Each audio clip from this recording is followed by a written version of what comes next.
नमस्कार दोस्तों, स्वागत है आपका हमारे चैनल पर। आज हम एक ऐसी अद्भुत यात्रा पर निकलने वाले हैं जो हमें आस्था, शक्ति और ज्ञान के उन पहलुओं से मिलाएगी जिनसे शायद हम और आप अभी तक अनजान थे। जैसा कि आप जानते हैं कि हम सब गणपति बप्पा को विघ्नहर्ता के रूप में जानते हैं, जो हमारे हर शुभ कार्य की शुरुआत में पूजे जाते हैं। गणेश पुराण में कहा गया है कि वक्रतुंड महाकाय सूर्य कोटि समप्रभा निर्विघ्नं कुरु मे देव सर्व कार्येषु सर्वदा। अर्थात हे घुमावदार सूंड वाले, विशाल शरीर वाले, करोड़ों सूर्यों के समान तेज वाले देवता, मेरे सभी कार्यों को सदा विघ्न रहित करें। लेकिन क्या आप जानते हैं कि धर्म की रक्षा और अधर्म के नाश के लिए हमारे पूज्य प्रिय गजानन ने अलग अलग युगों में 8 शक्तिशाली अवतार लिए। इन्हीं 8 दिव्य स्वरूपों को गणेश पुराण में अष्टविनायक अवतार के नाम से जाना जाता है। अब यहाँ एक बात समझना बहुत जरूरी है कि गणेश जी के ये 8 अवतार महाराष्ट्र में स्थित 8 अष्टविनायक मंदिरों से अलग है। महाराष्ट्र में स्थित 8 मंदिर जिन्हें अष्टविनायक मंदिर के रूप में जाना जाता है, वे स्वयंभू मूर्तियों के पवित्र स्थान हैं जिनकी यात्रा को अष्टविनायक यात्रा के नाम से जाना जाता है। उसके ऊपर हमने एक अलग वीडियो बनाया है। आज हम बात कर रहे हैं गणेश पुराण में वर्णित उन 8 दिव्य अवतारों की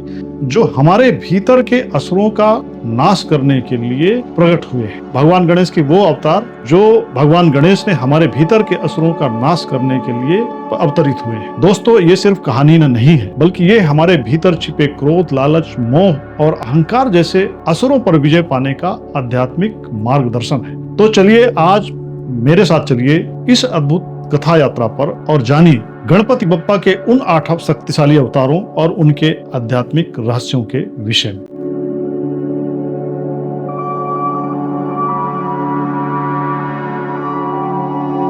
तो हमारी कहानी शुरू होती है भगवान गणेश के पहले अवतार वक्रतुंड से। वक्रतुंड का अर्थ है घुमावदार सूंड वाले। वक्रतुंड अवतार है ईर्ष्या पर विजय का प्रतीक माना जाता है।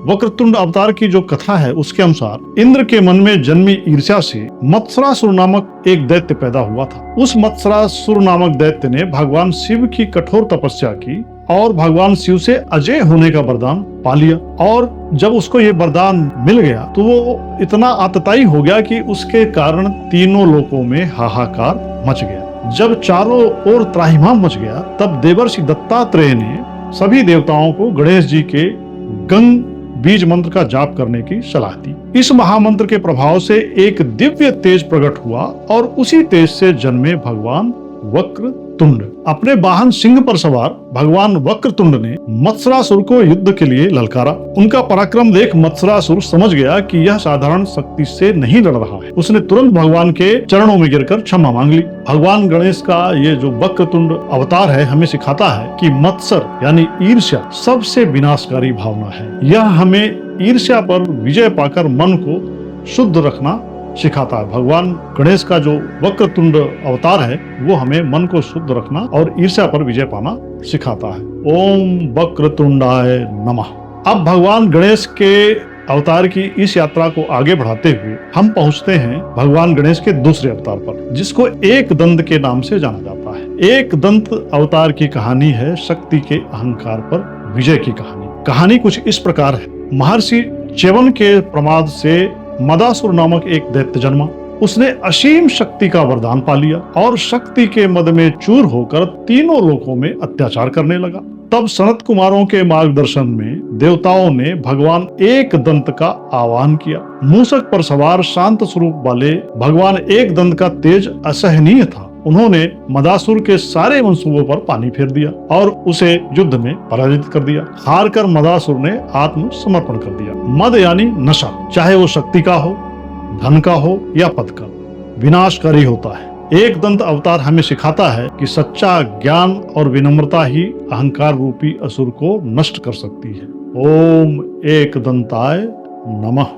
अब हम आते हैं गणेश जी के तीसरे अवतार महोदर पर। महोदर यानी बड़े पेट वाले। यह महोदर अवतार मोह पर विजय का प्रतीक है। एक बार माता पार्वती ने कामदेव की सहायता से भगवान शिव को उनकी गहन समाधि से जगाया। उस प्रक्रिया में एक भ्रामक ऊर्जा उत्पन्न हुई जिससे मोहासुर का जन्म हुआ। सूर्यदेव से वरदान पाकर मोहासुर ने पूरे ब्रह्मांड को अपने मोह जाल में फंसा लिया। तब देवताओं की स्तुति पर भगवान महोदर प्रकट हुए। उन्होंने अपनी बुद्धि और ज्ञान से मोहासुर को समझाया कि उसका रास्ता गलत है, और जब ये ज्ञान मोहासुर को प्राप्त हुआ तो उसने आत्मसमर्पण कर दिया और भगवान का भक्त बन गया। भगवान गणेश का महोदर अवतार हमें सांसारिक मोह और भ्रम से बाहर निकलना सिखाता है। यह बताता है कि सच्चा सुख वस्तुओं में नहीं बल्कि ज्ञान और वैराग्य में है।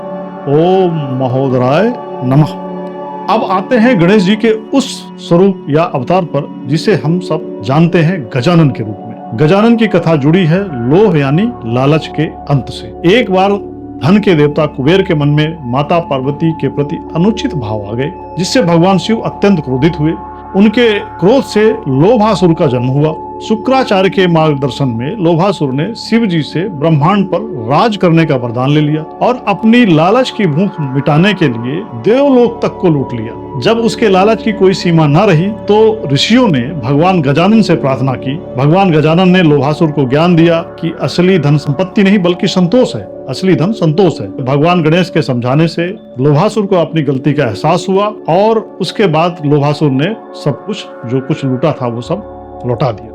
भगवान गणेश का गजानन अवतार हमें लोभ रूपी असुर से लड़ना सिखाता है। यह बताता है कि लालच का कोई अंत नहीं है और सच्चा धन संतोष में ही निहित है। ओम गजाननाय नमः। गणपति का 5वां अवतार है लंबोदर, जो हमें क्रोध पर नियंत्रण करना सिखाता है। एक बार भगवान शिव के क्रोध से एक अत्यंत शक्तिशाली असुर क्रोधासुर का जन्म हुआ। सूर्य देव से वरदान पाकर क्रोधासुर अजय हो गया और अपने क्रोध की आग में पूरे ब्रह्मांड को जलाने लगा। तब गणेश जी ने लंबोदर का रूप धारण किया, जिसका अर्थ है विशाल पेट वाला। लंबोदर का अर्थ है विशाल पेट वाला, जो सब कुछ अपने भीतर समा सकता है।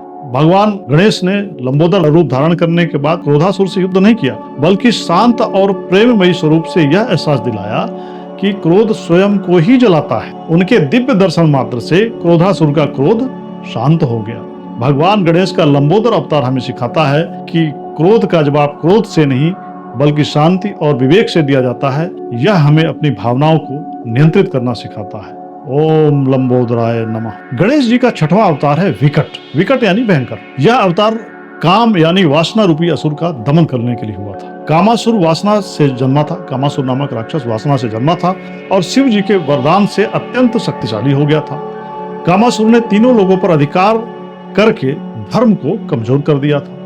तब भयभीत देवताओं ने भगवान गणेश से सहायता मांगी थी। भगवान गणेश ने विकट अवतार लिया, जिसमें उनका वाहन मूषक नहीं बल्कि एक मोर था। जब कामासुर ने ऋषियों पर हमला किया तो भगवान विकट प्रकट हुए। अपने गुरु शंकराचार्य की चेतावनी याद आते ही कामासुर समझ गया कि वह स्वयं महाशक्ति से लड़ रहा है और उसने तुरंत आत्मसमर्पण कर दिया। भगवान गणेश का विकट अवतार हमें काम यानी अनियंत्रित इच्छाओं और वासनाओं पर विजय पाना सिखाता है। मोर पर सवार गणेश यह दर्शाते हैं कि सुंदरता और इच्छाओं पर नियंत्रण रखना ही सच्ची विजय है। ओम विकटाय नमः। गणपति का 7वां अवतार है विघ्नराज, जो हमें अनुचित लगाव और ममता के बंधन से मुक्त होना सिखाता है। भगवान विघ्नराज के अवतार की कहानी कुछ इस प्रकार है कि एक बार माता पार्वती के हास्य से ममतासुर का जन्म हुआ, जो मेरे तेरे के भाव का प्रतीक था। ममतासुर ने स्वयं गणेश की पूजा करके अजय होने की शक्ति प्राप्त कर ली। गणेश जी की पूजा करके उसने अजय होने की शक्ति प्राप्त कर ली। अपने ममत्व के अहंकार में उसने पूरी दुनिया को अपनी संपत्ति समझना शुरू कर दिया। तब भगवान गणेश ने विघ्नराज का अवतार लिया। इस रूप में उनका वाहन शेषनाग थे। उन्होंने ममतासुर को समझाया कि इस दुनिया में कुछ भी स्थायी रूप से मेरा नहीं है, सब कुछ नश्वर है। ज्ञान प्राप्त होते ही ममतासुर का अहंकार चूर चूर हो गया। और ये भगवान गणेश का जो विघ्नराज अवतार है हमें यह सिखाता है कि ममता या अत्यधिक लगाव भी एक बंधन है जो दुख का कारण बनता है। हमें अपने कर्तव्यों का पालन करना चाहिए, लेकिन किसी चीज से मोह नहीं रखना चाहिए। ओम विघ्नराजाय नमः। अब आते हैं इस कथा के या कथा यात्रा के अंतिम पड़ाव अर्थात भगवान गणेश के 8वें अवतार धूम्रवर्ण पर। भगवान गणेश का 8वां अवतार धूम्रवर्ण था। धूम्रवर्ण की कथा है अभिमान के विनाश की। सूर्यदेव को जब कर्म राज्य का स्वामी होने का अभिमान हुआ तो उनके अभिमान से अहंतासुर का जन्म हुआ। अहंतासुर ने स्वयं गणेश जी से वरदान पा लिया कि उसे कोई पराजित नहीं कर सकता। अभिमान में चूर होकर उसने ऋषियों का अपमान करना और अपनी पूजा करवाना शुरू कर दिया। जब अभिमान की पराकाष्ठा हो गई तब भगवान गणेश ने धूम्र वर्ण का अवतार लिया। उनका स्वरूप धुएं के रंग का था और उनका वाहन था एक मूसक। उनके एक ही पास फंदे ने अहंतासुर की पूरी सेना को नष्ट कर दिया। अपनी हार देखकर अहंतासुर को अपनी गलती का एहसास हुआ और उसने क्षमा मांगी। आध्यात्मिक संदेश यह कहता है, धूम्रवर्ण अवतार का आध्यात्मिक संदेश हमें यह सिखाता है कि अहम यानी मैं का भाव ही सबसे बड़ा शत्रु है। ज्ञान, शक्ति या पद का अभिमान व्यक्ति के पतन का कारण बनता है। ओम धूम्रवर्णाय नमः। ओम धूम्रवर्णाय नमः।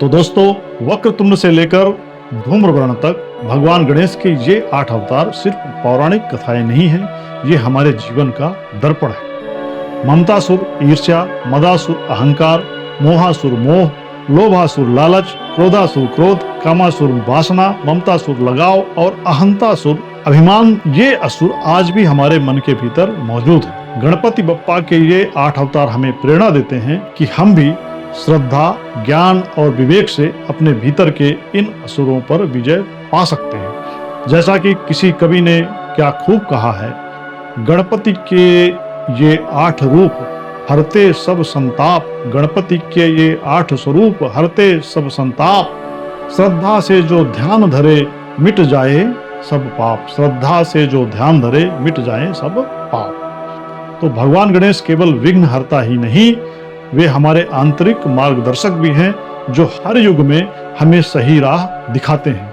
आपको यह आध्यात्मिक यात्रा कैसी लगी हमें जरूर बताएं। और हाँ, जैसा कि हमने बताया कि अगर आप महाराष्ट्र के प्रसिद्ध अष्टविनायक मंदिरों की दिव्य यात्रा के बारे में जानना चाहते हैं तो हमारा वह वीडियो भी जरूर देखें, उसका लिंक आपको डिस्क्रिप्शन में मिल जाएगा। ऐसे ही ज्ञानवर्धक कहानियों के लिए हमारे चैनल को सब्सक्राइब करना ना भूलें और इस वीडियो को अपने प्रियजनों के साथ अवश्य शेयर करें ताकि वे भी इस ज्ञान का लाभ उठा सकें। गणपति बप्पा मौर्या, गणपति बप्पा मौर्या, मंगल मूर्ति मौर्या, गणपति बप्पा मौर्या, मंगल मूर्ति